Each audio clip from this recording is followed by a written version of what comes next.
État de la nation. Ce passage va faire débat. Depuis quelques minutes, un discours circule. Un discours présidentiel. Mais pas un discours comme les autres. Le Bénin a un tournant décisif. Quand le chef de l'État prend la parole, chaque mot pèse, chaque silence compte et chaque phrase engage l'avenir. Prenez quelques secondes. Abonnez-vous, likez et partagez votre avis en commentaire, car ce qui va suivre concerne tout le monde.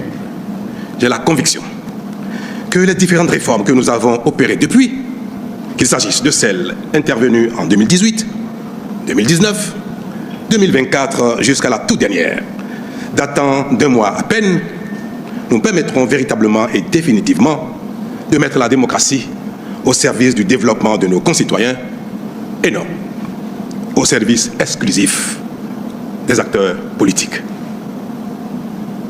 Ainsi,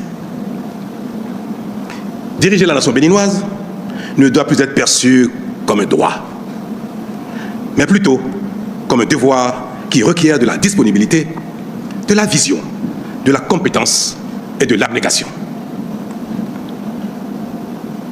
C'est pourquoi, de plus en plus, la démocratie se définit essentiellement chez nous au Bénin comme un facteur de développement et de promotion du bien-être citoyen. Elle n'est plus un prétexte de pagaille, de corruption et d'impunité. Au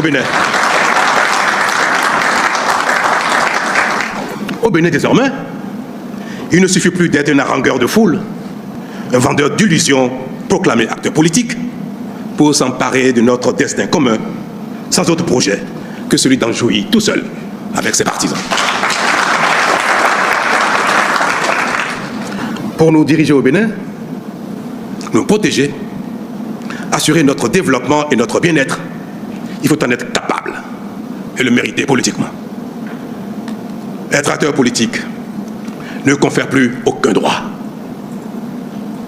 Il n'astreint qu'à des devoirs et à l'humilité, voire à l'effacement et même au sacrifice de soi. Monsieur le Président, Mesdames et Messieurs les députés,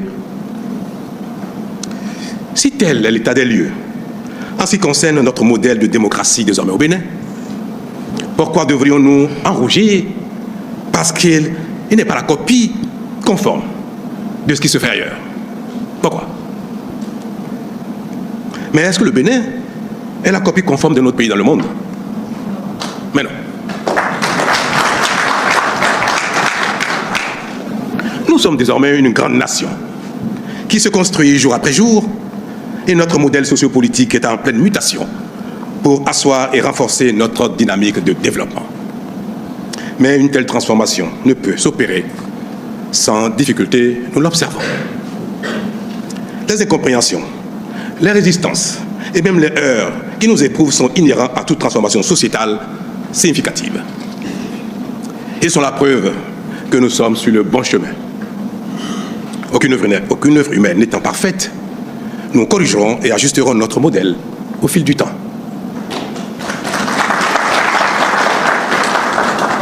À cet effet, chaque génération devra apporter à la nation éternelle sa part d'innovation et de génie constructif, ainsi que son courage pour empêcher coûte que coûte les nostalgiques rétrogrades et les marginaux d'arrêter le progrès.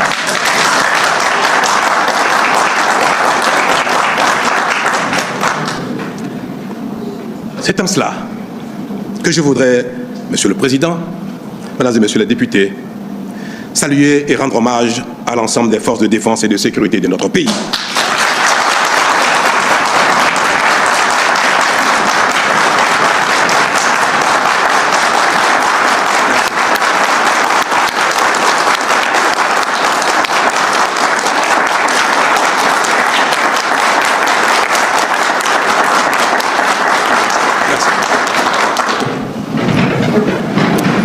Pour leur bravoure, leur loyauté à la République face à l'attaque perpétuée le dimanche 7 décembre 2025 contre la nation béninoise par des marginaux insensés, manipulés par quelques compatriotes en quête de privilèges perdus, ainsi que certaines autorités politiques et militaires étrangères.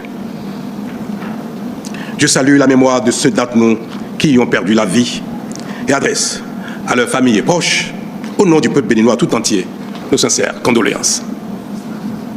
Aussi, voudrais-je, en mon nom personnel et au nom de la nation tout entière, exprimer notre fierté et notre reconnaissance à l'égard de tous les corps d'armée, toutes les garnisons du territoire, tout le commandement militaire, la police républicaine et son commandement, qui tous, sans aucune défection, se sont mobilisés spontanément et immédiatement pour défendre la patrie, refusant de prêter main forte aux assaillants et se mettant à la disposition de l'État.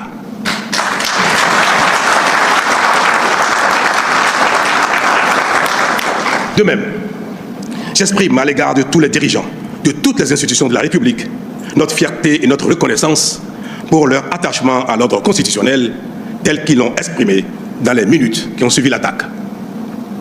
À l'endroit du peuple béninois, dans sa grande majorité, j'exprime notre fierté pour son refus de soutien à la forfaiture et son attachement à la démocratie et à l'ordre constitutionnel. Monsieur le Président, Mesdames et Messieurs les députés, tout cela n'est-il pas l'illustration d'un état d'esprit nouveau, caractéristique d'un Bénin qui grandit? Les grandes nations, ce ne sont pas seulement celles qui ne sont jamais éprouvées. Ce sont également celles qui sont capables de faire face aux épreuves avec efficacité. En cela, notre pays, le Bénin, a donc franchi un palier décisif dans son parcours, sa construction, ses valeurs et son développement.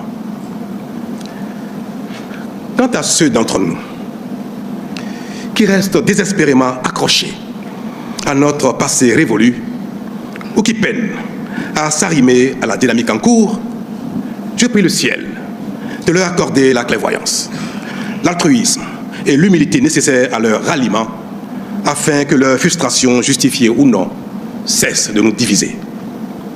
Car notre Bénin commun restera éternellement notre maison commune.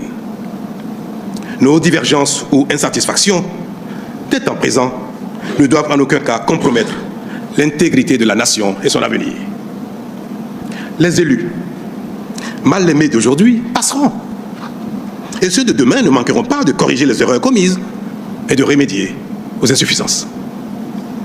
Que chaque citoyen béninois accepte donc de venir boucher de ses doigts les trous de la jarre trouée afin qu'elle abonde de richesses pour nos enfants et petits-enfants. C'est bien le symbole de ces lieux, Monsieur le Président.